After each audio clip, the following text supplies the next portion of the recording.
Om Swastiastu. Selamat pagi anak-anak.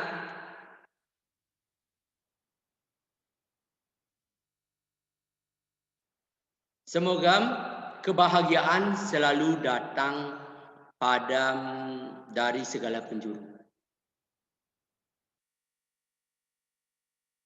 Sebelum pembelajaran dimulai, mari bersama-sama menghaturkan puja pengastuti, semoga apa yang kita harapkan bisa berjalan dengan lancar. Mari awali dengan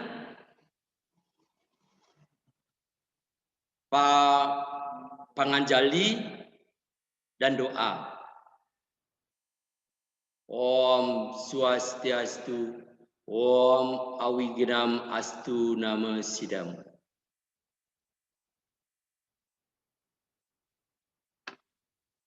Baik, Bapak akan absensi sekarang ya. Siswa atas nama Nopa Saputra. Ada? Siswa atas nama Nopa Saputra? Tidak ada? Siswa atas nama Rizky Pramana Putra? Hadir, Pak.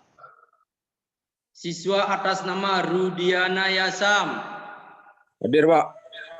Siswa atas nama Sukaryawan Ikomang? Hadir, Pak. Siswa atas nama Imade Gangga Sujanam? Made Gangga Sujanam? Hadir. Hadir? Ya. Siswa atas nama Putu Adi Wirawan? Hadir, Pak. Ya. Siswa atas nama Diana Putra? Hadir, Pak. Siswa atas nama Igede Aryawan? Hadir, Pak. Hadir. Iya. Siswa atas nama Iwayan Merteswantara? Hadir, Pak. Oh iya. Yang lainnya nanti di akhir pembelajaran kita ulang lagi ya. Mungkin belum ada yang bisa nyambung mungkin ke Zoom sehingga kita baru bisa hadir barang 12 orang. Baik. Ya, karena absensi sudah berlangsung ya. Sekarang kita melaksanakan semangat pagi dulu ya. Di sini kalian kelihatannya loyo sekali.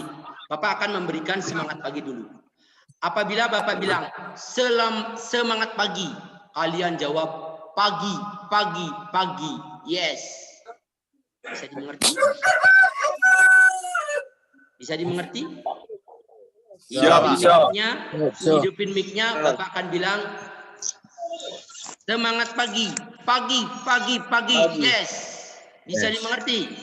Bisa. Oke. Semangat pagi anak-anak. Pagi. Pagi. Yes. Jangan loyo ya. Baik, pada pertemuan hari ini Bapak akan membahas tentang moksa. Mungkin ada anak tahu apa itu moksa? Ya, sekarang ada yang tahu apa itu moksa? Moksa.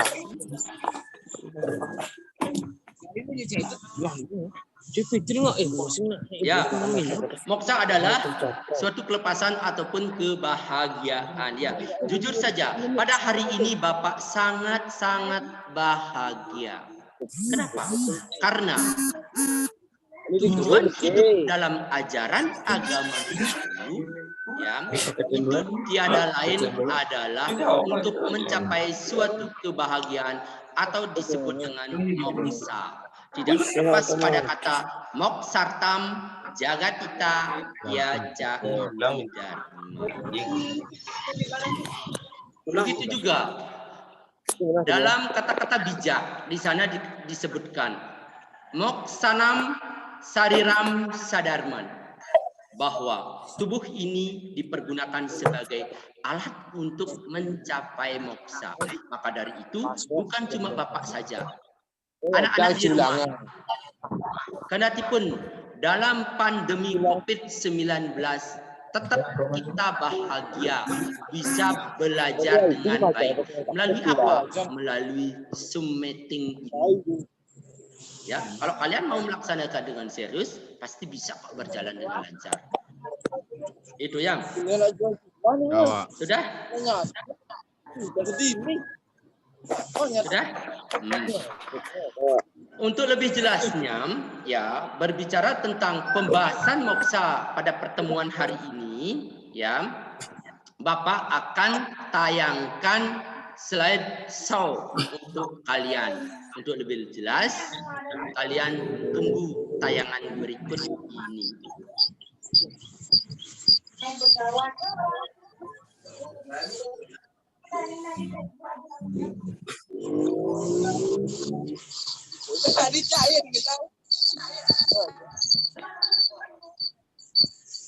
Bagaimana bisa dilihat? Bisa. So.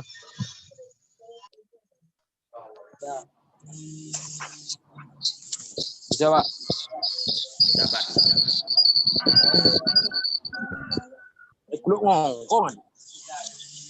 Jangan bercanda ya. Ya. Yang itu nomor besar.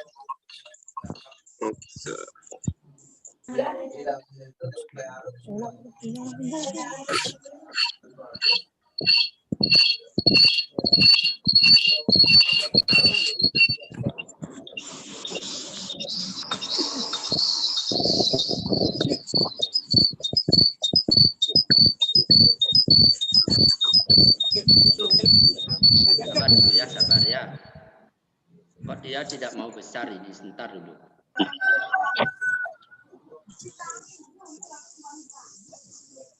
Om Swastiastu. Om Swastiastu, siapa ini baru datang ini?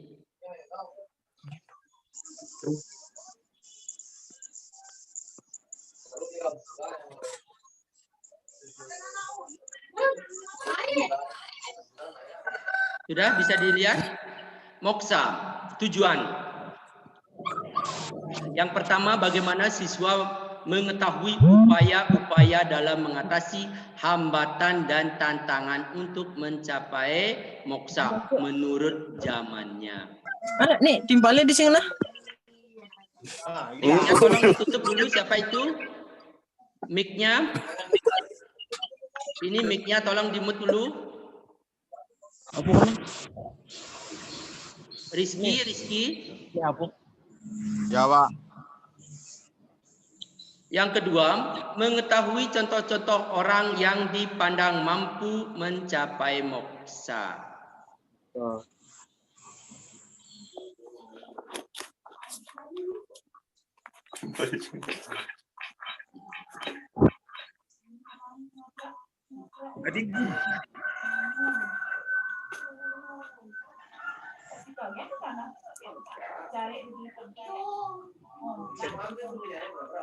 Musa adalah satunya mana?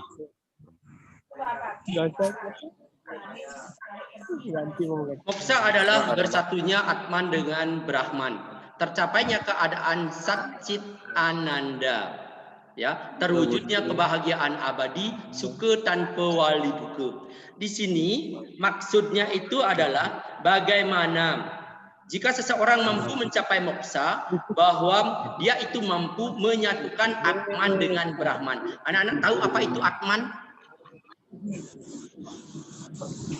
Apa itu Atman, anak-anak tahu? Atman itu adalah jiwa yang menghidupi manusia ya. Jawa. Sudah itu kalau Brahman, apa itu Brahman? Brahman itu sama dengan Tuhan. Itu ya. Terus konsep yang kedua,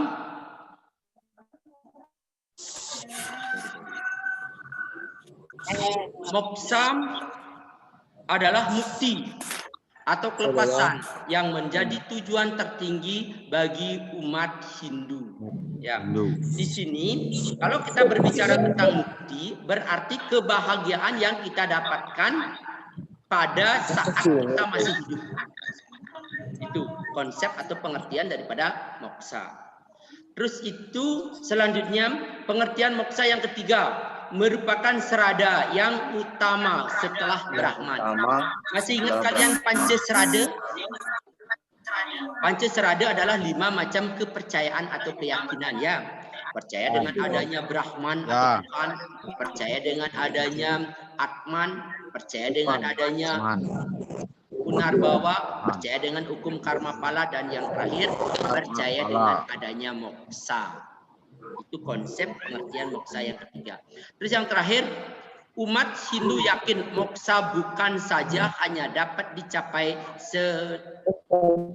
setelah meninggal, namun demikian dengan kehidupan sekarang pun dapat dicapai yang disebut dengan jiwa mukti. Ya.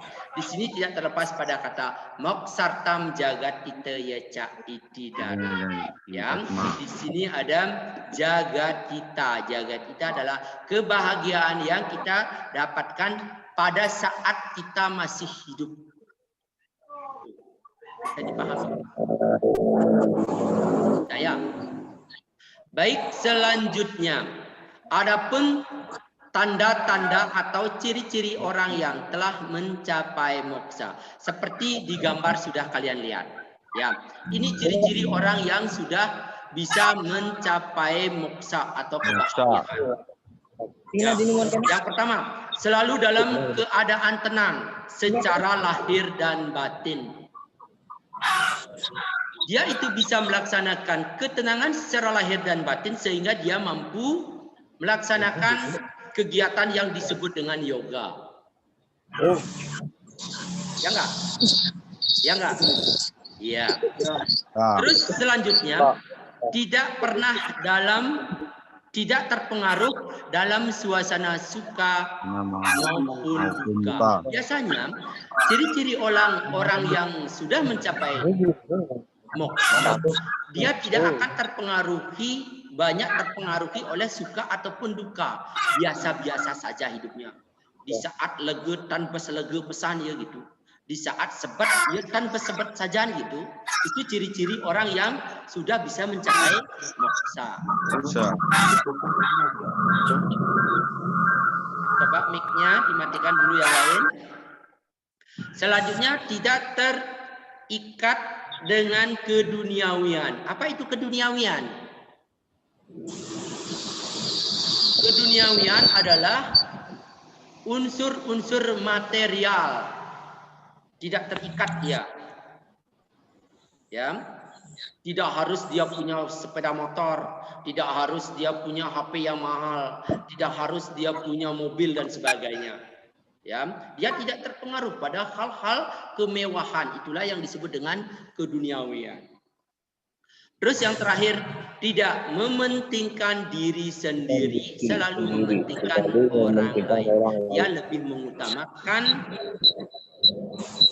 masyarakat banyak daripada dirinya sendiri. Ya, sudah bisa Bapak lanjutkan? Bisa, baiklah.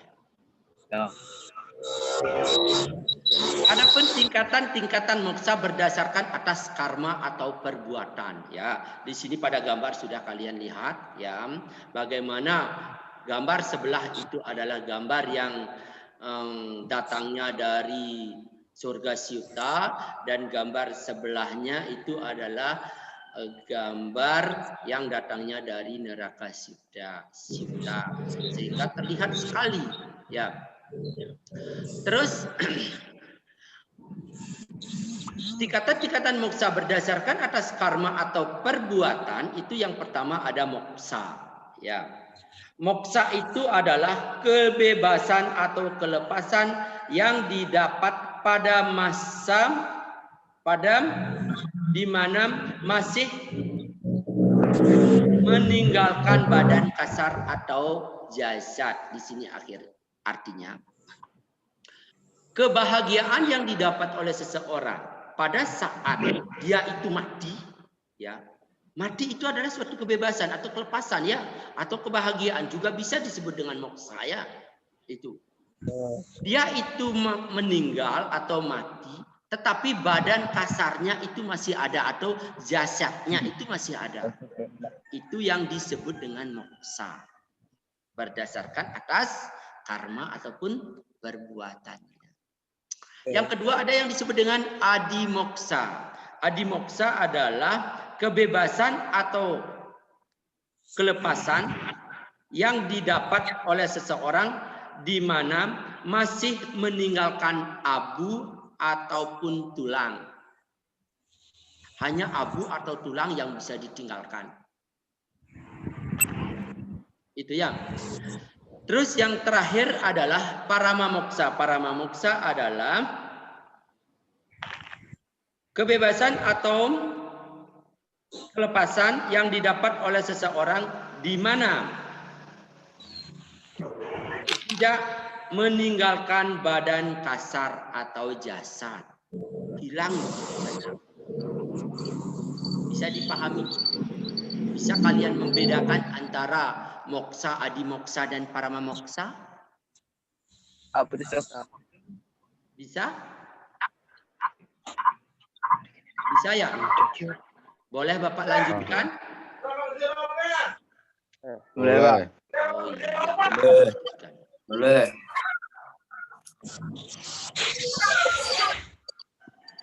Lanjut.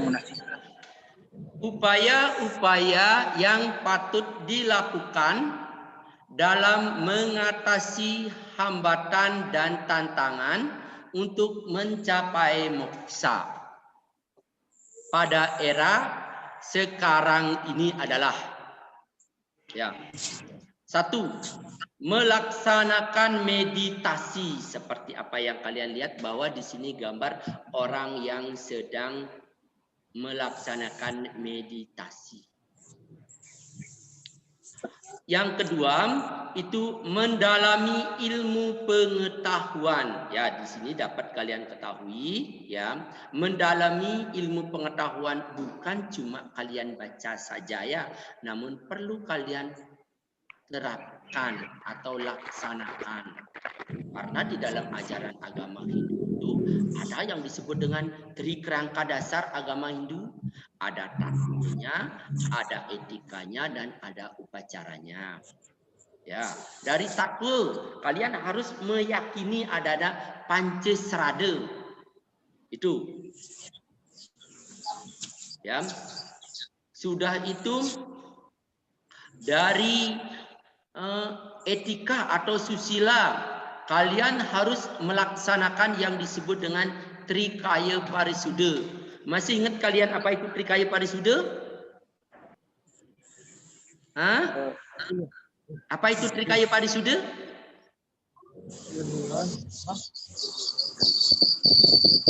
Ayo. Apa itu Trikaya Parisuddha? Siapa yang tahu? 3. 3.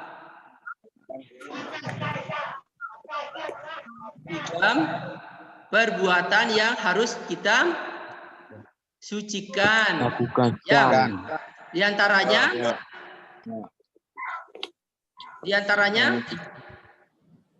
Membantu orang lain. Kok membantu orang lain? Ada kaike, ada wajike, dan ada manajike. Ingat itu ya? Berbuat yang baik, berkata yang baik, dan berpikir yang baik. Itu harus dilaksanakan. Terus yang ketiga pada trikerangka dasar agama Hindu, ya, kita harus melaksanakan yang disebut dengan Mewujudkan. ya, kegiatan ritual atau ritual. Kita harus melaksanakan pancayadnya. Ada yang masih ingat pancayadnya? Bagian-bagian daripada pancayadnya? Dewa yadnya lagi. Manusia yadnya lagi. Pitra yadnya lagi. Resiadnya. Ya, Butriyadnya lagi. Resiadnya. Resiadnya. Dewayadnya, ya. Sudah. Ya. Itu ketiganya itu harus kalian terapkan. Tidak harus kalian membaca buku dan tidak mau melaksanakan. Sama juga bohong kan? Ya. Terus yang ketiga, melaksanakan atau mewujudkan dharma. Yang mana disebut dengan dharma? Nggak pakai baju ini, siapa ini? Nggak pakai baju ini kalian? Teganya kalian ini.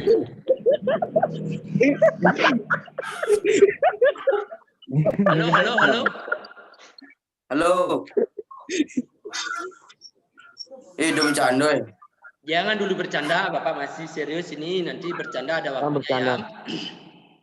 Ya. Terus selanjutnya yaitu melaksanakan atau mewujudkan dharma. Ada yang tahu apa itu dharma?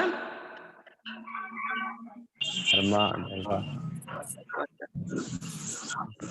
Apa itu dharma?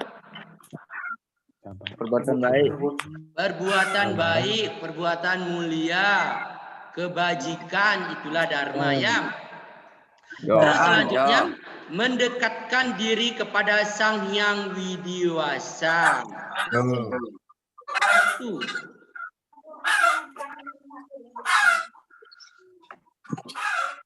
Itu ayamnya itu kok keras sekali suaranya itu, tolong moodnya dimatikan Ya, Pak. dulu. Belum dikasih makan. Oh iya, nanti kasih makan. Bagaimana, boleh Bapak lanjutkan? Boleh. Ya, kalau masih ayamnya ketekok-ketekok, Bapak tidak mau melanjutkan gitu.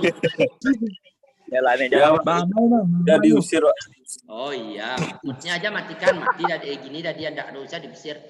Terus selanjutnya menumbuh kembangkan kesucian jiwa dan raga. Ya.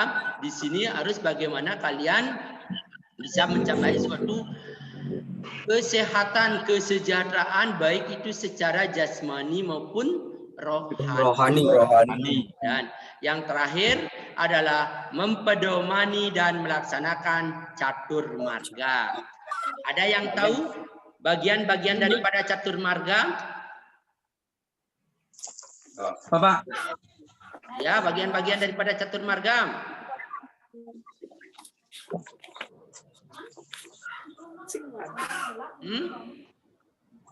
Cuma ingat satu aja, Pak. Bagian-bagian daripada catur marga. Jenana marga. Jenana marga. Lagi? Raja marga. Apa lagi? Bakti marga. Bakti marga. Lagi? Karma marga. Karma marga. Raja Lagi? marga. Lagi? Jenana marga. Jenana marga sudah tadi. Lagi satu. Raja marga. Raja Karma marga. marga. Itu kok sudah ada di slide-nya? Nggak ada Ya, Pak. jam. Berarti kalian bercanda ini ya. Tolong jangan bercanda dulu, Aryawan. Kelihatan kok kalian bercanda ini. Sudah. Ada yang tahu Sudah, apa Pak. itu bakti marga? Yo. Apa itu bakti marga? Pedomani dan melaksanakan catur marga. Ya, melaksanakan catur marga, pedomani dan melaksanakan catur marga. Yang pertama ada bakti marga, ada karma marga, ada jenana marga, dan ada Jenana marga dan raja marga. Ada yang bisa jawab apa itu bakti marga?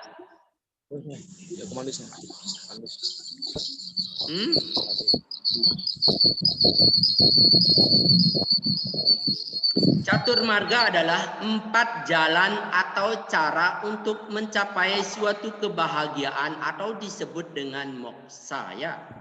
Yang pertama ada bakti. Bakti marga adalah jalan atau cara ya yang dipergunakan oleh seseorang untuk mencapai kebahagiaan atau moksa melalui berbakti atau mendekatkan diri kepada Sang Hyang Widi atau Sang Pencipta. Sudah? Dah. Ya, yang kedua ada karma marga. Siapa yang tahu? Karma marga?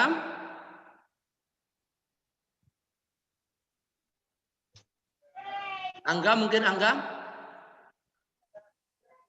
Apa itu karma marga, Angga? Karma marga adalah jalan atau cara untuk mencapai suatu kebahagiaan atau moksa melalui perbuatan tanpa pamrih. Tahu tanpa pamrih? Tanpa imbalan. Tanpa imbalan, bagus. Terus yang ketiga, ya, jenana marga. Siapa yang tahu jenana marga?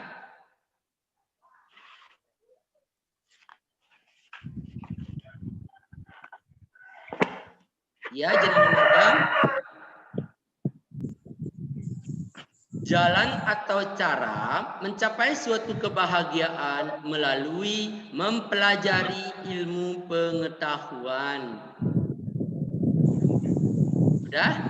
Yang terakhir adalah Raja Marga, yaitu jalan untuk mencapai suatu kebahagiaan melalui rohani atau mempelajari ajaran-ajaran mistik. Tahu ajaran-ajaran mistik? Enggak. Tidak. Ya, pada buku pendidikan agama Hindu di sini dijelaskan pada Raja Marga Yoga itu yang terkait dengan ajaran mistik itu adalah Astanga Yoga. 8 macam pengendalian pikiran untuk mencapai suatu kebahagiaan. Ya. Itu Mahakarya Maharsi Sutra Patanjali. Ya, di antaranya ada yama, ada niyama, ada asana, ada pranayama, ada pratyahara, ada dharana, ada dhyana, dan ada samadhi. Lebih jelasnya nanti kalian silakan baca bukunya. Anak-anak kan sudah dapat buku paket ya? Iya. Nanti pada ulangan pasnya tanggal 26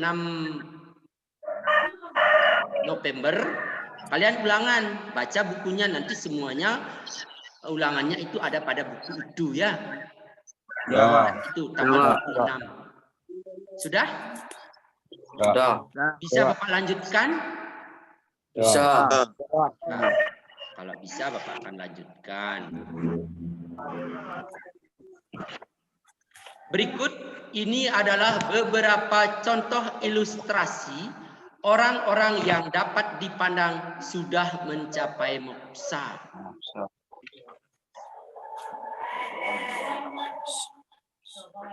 Itu. Ya, yang pertama adalah bagawan biasa. Ya, pada ilustrasi kalian mungkin tahu siapa itu bagawan biasa.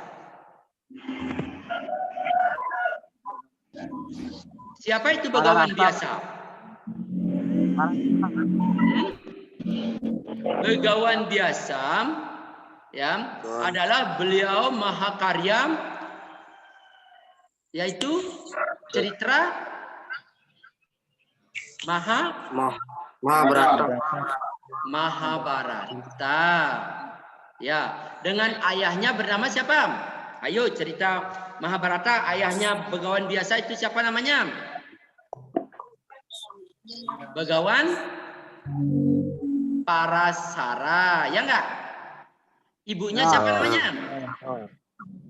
Tahu, Pak. Enggak tahu. Ingat aja film sinetron dong. Gen percintaan kenang lot. Sudah, ibunya bernama Setiawati ya. Terus Begawan biasa selain beliau menciptakan karya Itiasa yaitu Mahabharata, apalagi yang bisa beliau katakan lakukan? Ya, apalagi menciptakan atau mengkodifikasikan Catur Weda Samhita. Ya enggak? Dengan Catur Weda Samhita. Ya, catur itu 4. Weda itu ilmu pengetahuan. Samhita pengelompokan. Jadi 4 pengelompokan Weda yang disebut dengan Catur Weda Samhita. Ya, di antaranya ada Samaweda, Ragweda, Yajurweda dan Atharwaveda.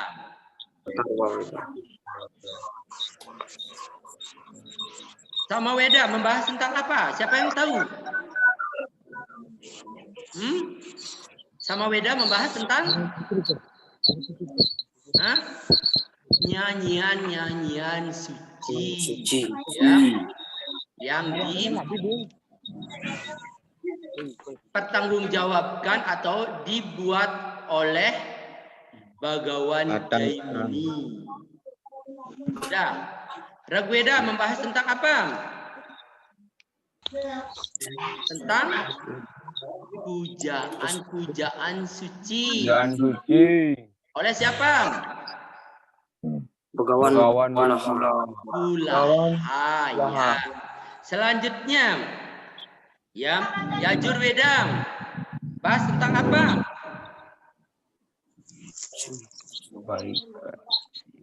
Bahas tentang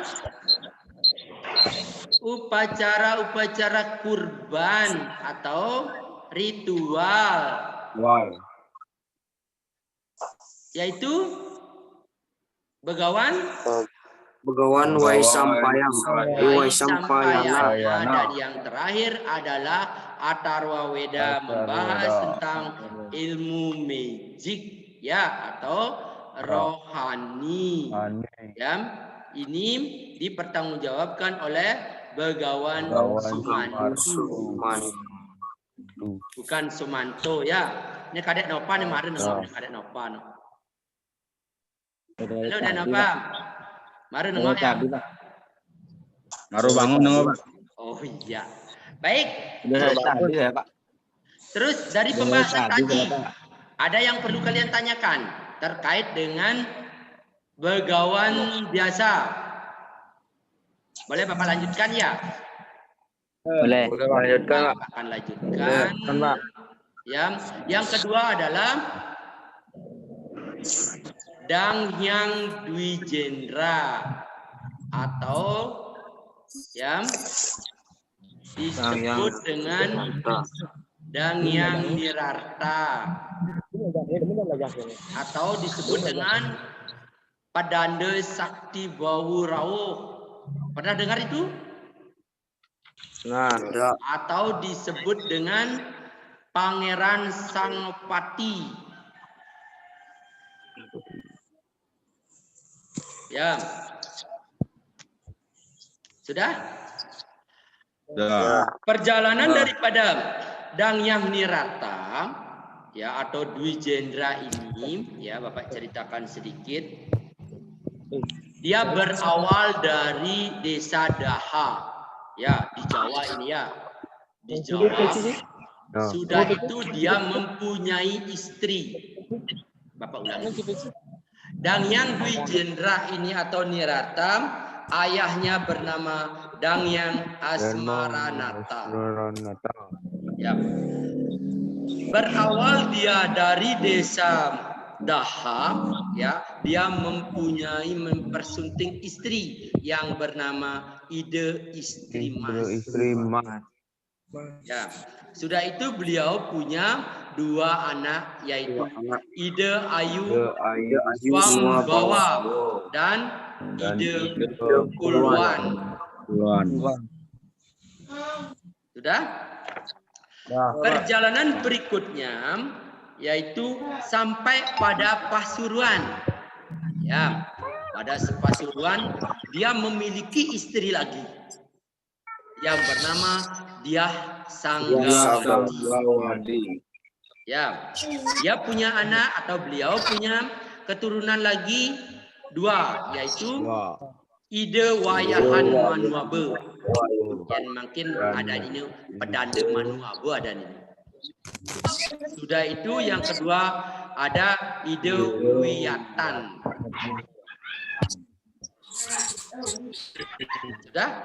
Sudah itu beliau ke timur lagi sampai pada ke Belambangan. atau Brambangan. Sekarang bernama apa itu namanya, Banyuwangi. Ya, beliau punya lagi istri bernama Sri Patni Keniten. Punya anak, yang pertama Ide Rai Istri, yang kedua Ide Ratu Wetan, dan yang terakhir Ide Nyoman Keniten. Itu ya. Perjalanan beliau dari desa Deha, sudah itu ke Pasuruan, sudah itu ke Brambangan atau Blambangan atau apa itu namanya, Banyuwangi. Ya, beliau barulah hendak menyeberang menuju Pulau Bali, ya, atau Selat Bali. Orang putra. Ya, yang didampingi oleh 6 buah putranya. 7 buah putranya ya. 7 putranya ini dia menyeberang lewat Selat Bali, ya, yang didampingi oleh Sri Patni Keniten atau istri ketiga daripada Danghyang Dwijendra. Yang pertama beliau nyampe yaitu di Pura-Puranca. Dah. Sampai di Pura-Puranca, ya, beliau di sana mungkin beristirahat, ya, sehingga sekarang ada yang disebut dengan Pura-Puranca. Itu adalah tempat peristirahatan Danghyang Dwijendra yang pertama kali. Sudah itu ke timur lagi beliau, ya, sampai pada Pura Melanting. Tahu Pura Melanting? Yang di Singaraja itu. Ya, yang dekat dengan Pura Pulaki. Sudah itu perjalanan beliau lagi ke timur. Pas tepatnya di desa Gendingwangi, di sana masyarakatnya pas kena mara bahaya, kena penyakit. Ya, akhirnya beliau mampu mengobati masyarakat di sana di Gendingwangi, sehingga beliau itu dijuluki sebagai Pedanda Sakti Bau Rauh. Ya, lanjut perjalanan beliau yang menuju Pura Golawah sampai pada Silayukti, ya, yang tepatnya yang di Desa Kelungkung. Sekarang beliau membuat suatu pasraman yang disebut dengan Pasraman Gel-Gel. Nah, di sanalah beliau melaksanakan penirtaan seperti adalah Pura Rambut Siwi, Pura Tanah Alot, Pura Watu, Pura Bukit Gong, Pura Bukit Payung, Pura Sakenan, Pura Air Jeruk, Pura Krotok, Pura Golawah, dan Pura Ponjok Batu. Ya, sampai bukan cuma di Bali saja beliau menyebarkan ajaran-ajaran suci, ya, namun sampai pada Lombok dan Sumbawa, sehingga di Lombok beliau dijuluki sebagai Tuan Semeru, sedangkan di Sumbawa beliau dijuluki Pangeran Sangupati. Sedikit cerita orang yang dianggap mampu mencapai moksa, yaitu Begawan Biasa dan Resi apa itu namanya, Danghyang Nirata atau Begawan Nirata. Di Bali disebut dengan Pedanda Sakti Bau Rauh. Akhirnya Pedanda Sakti Bau Rauh diyakini beliau parama moksa itu di Pura Uluwatu. Ceritanya, ya, untuk lebih jelasnya nanti silakan baca buku Pendidikan Agama Hindu dan Budi Pekerti, atau boleh juga kalian cari di YouTube, karena banyak sekali tentang cerita-cerita orang yang bisa mencapai moksa. Dari apa yang Bapak paparkan tadi, ya, terkait dengan upaya yang harus dilaksanakan dalam menghadapi hambatan dan tantangan, ya, untuk mencapai moksa. dan mengetahui orang-orang yang dianggap suci. Ada yang ditanyakan? Ada yang ditanyakan? Tidak.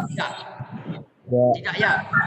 Kalau tidak, kesimpulannya berarti upaya-upaya yang harus dilakukan dalam menghadapi hambatan dan tantangan untuk mencapai moksa itu tiada lain adalah melaksanakan catur marga yoga, yaitu bakti marga, karma marga, janana marga, dan raja yoga.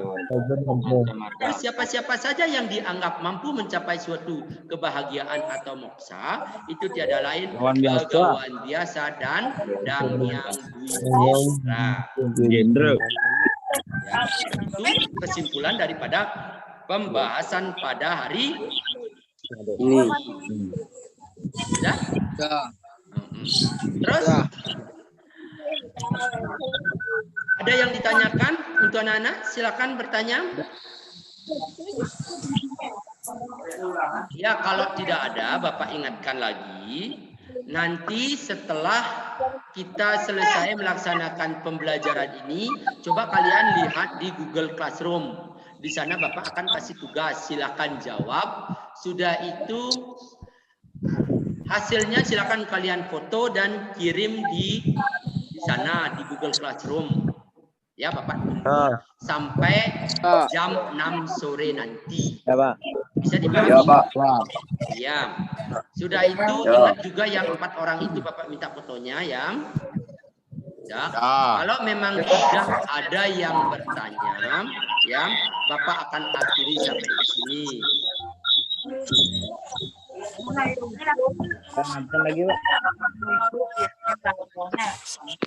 Baik, ya Bapak akan akhiri sampai di sini, ya. Dari apa yang Bapak paparkan tadi, mungkin ada kata-kata Bapak yang tidak berkenan di hati kalian. Ya, Bapak adalah manusia biasa, sudah barang tentu banyak memiliki kekurangan, ya, sehingga ada kata-kata yang Bapak yang tidak berkenan, Bapak minta maaf. Ya, orang bijak mengatakan kan hanu wong swasta anulus, tidak ada manusia yang sempurna di dunia ini.